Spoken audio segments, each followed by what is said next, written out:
Hello guys, welcome back to my channel, and once again I am here at the DEC here in San Rafael, Mandolin. I just came from my Toyota FJ Cruiser review, and this time, yes, you can see right behind me, I'm going to drive this 2015 Ford Mustang GT. Yes, we have once again here the 5-liter V8, and as evidence, 5-liter badges, the real ones, don't worry. So this specific one has some modifications here and there, like this black and red stripe that stretches all the way here up to the hood. And being honest, I'm not a fan of this one because they don't function whatsoever. But I mean, give or take, it looks still cool in my opinion. These are the real vents here, of course, being a V8.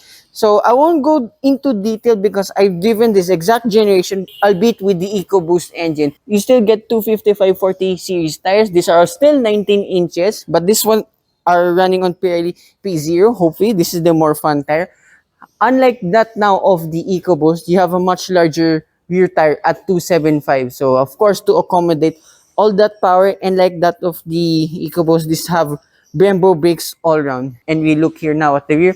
Love the silhouette. And as I mentioned too, like with this generation of Mustang, you only get dual exhaust pipes compared to the 4 of the next generation 2, which I just drove as well. You get LED lights up front as well too here at the rear. Very unique sets of taillights too, since it goes the left or the right. So if you know, you know. Now we go here in the interior. Not much to talk about here, to be honest, because it's exactly the same. Same controls here and there, and being the earlier S550 models, you get an analog tachometer, speedometer with the digital display right in the middle. And again, with the Ford Mustang badge here on the right front passenger side, I still miss that to this day. Steering wheel, pretty much the same. All of your controls are still here with, I think, few additions. If not mistaken, you have additional cruise control now.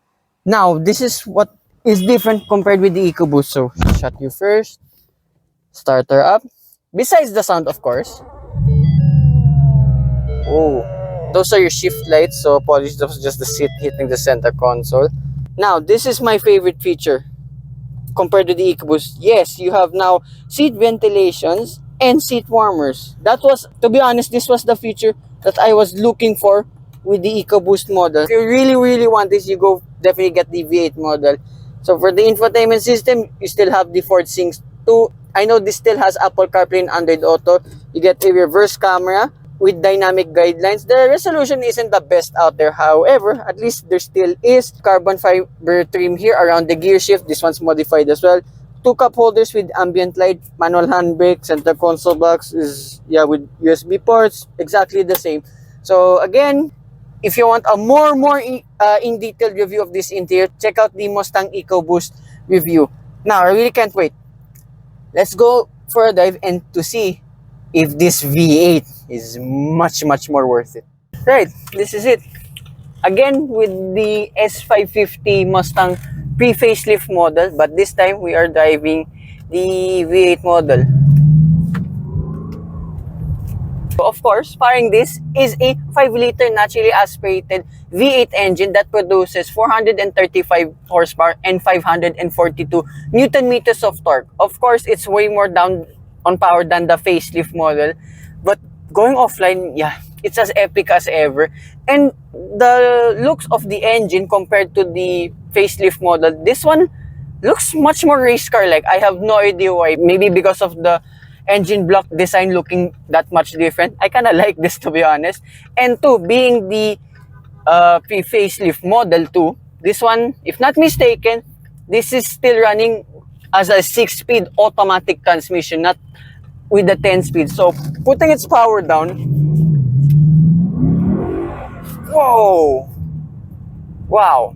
Okay, it's not as loud as the one I tried with the facelift, with the Borla exhaust, mind you, but still, as a V8, sounds really epic. And I would say though, call me crazy, this sounds even louder than the current Mustang, the S650 that I've driven a couple months ago too. Interesting, despite only having 2 exhausts too. Yeah, take note with that. And the ride, okay, it's kind of stiff in a way, a bit more stiffer than the Mustang EcoBoost. However, it's still tolerable driving here in Metro Manila, like here example in the street suburbs of Mandaluyong once again. And the steering wheel comparing to the EcoBoost now, you know, all know that review by now. I enjoyed driving the heck out of it. Yeah, you can feel the weight difference now up front. The front load when you turn the steering wheel, yeah, it's much, much heavier.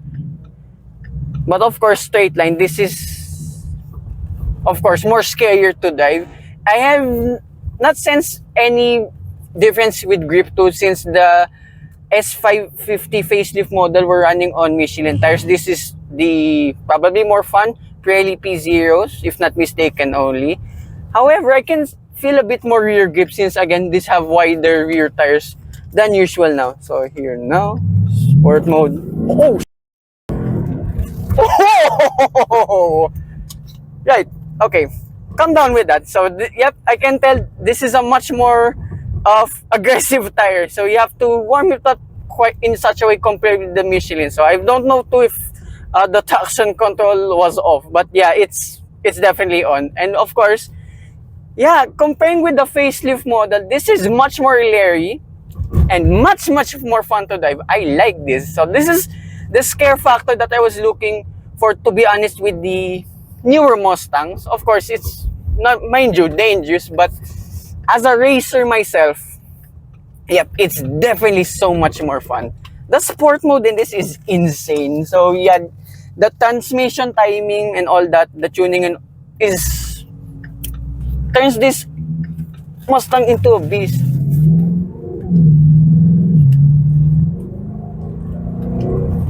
Wow. Woo! Right, so it's not letting me go to the highest gear for obvious reasons. I was making sure this is the 6-speed automatic.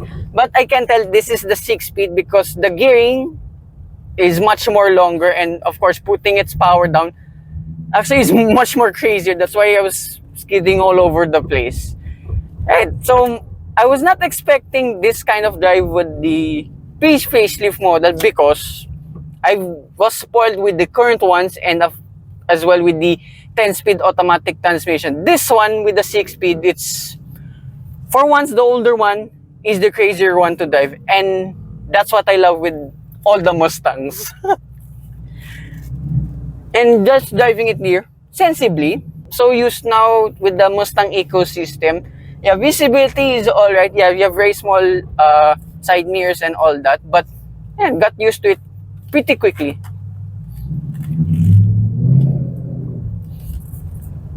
That's what I have to take note too. Compared with the Mustang EcoBoost, of course, it was much more easier to push. This one's much more scarier, and yeah, the handling is much more heavier than I expected. Right, so there's a big debate now in my heart on what pre-facelift models, because you know I was eyeing the EcoBoost because that was 1.7 million pesos. This one, almost the exact same face and all that, but bigger engine. This one is retailing at 1.9 million pesos. Generally, it's already the same price as some more luxurious crossovers that I've driven out there. For that price, there's no other car to buy, to be honest. This is one of the best cars, sports cars too, that you can buy today. Although it comes at a cost. I mean, of course, only 200,000 peso difference between this and the EcoBoost. But the fuel economy is as well thirstier, literally by double. So in the EcoBoost, I was doing 8.2 kilometers per liter. Here, just around Mandaluyong, 4.4 kilometers per liter. Yeah, it's a significant difference. However, if you can afford the fuel bills, you won't be questioning that anyway. So again, I have the more detailed stuff with the fuel economy and all that in the EcoBoost review. So again, check that out.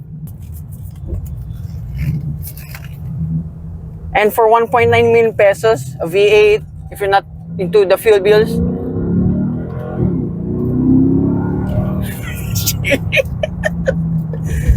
both cars, make no mistake, put a smile on my face. But once you hear that, there is no going back.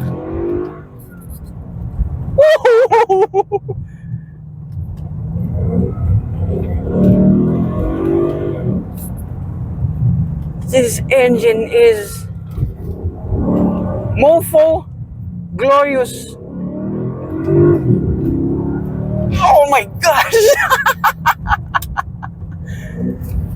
Wow! What a car! I'm crying. What a car!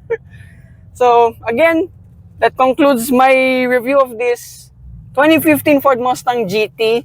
I'm so lost already. I don't know where the hazard button is.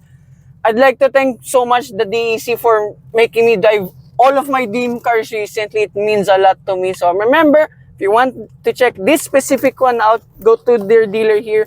And it's for sale. 1.9 million pesos.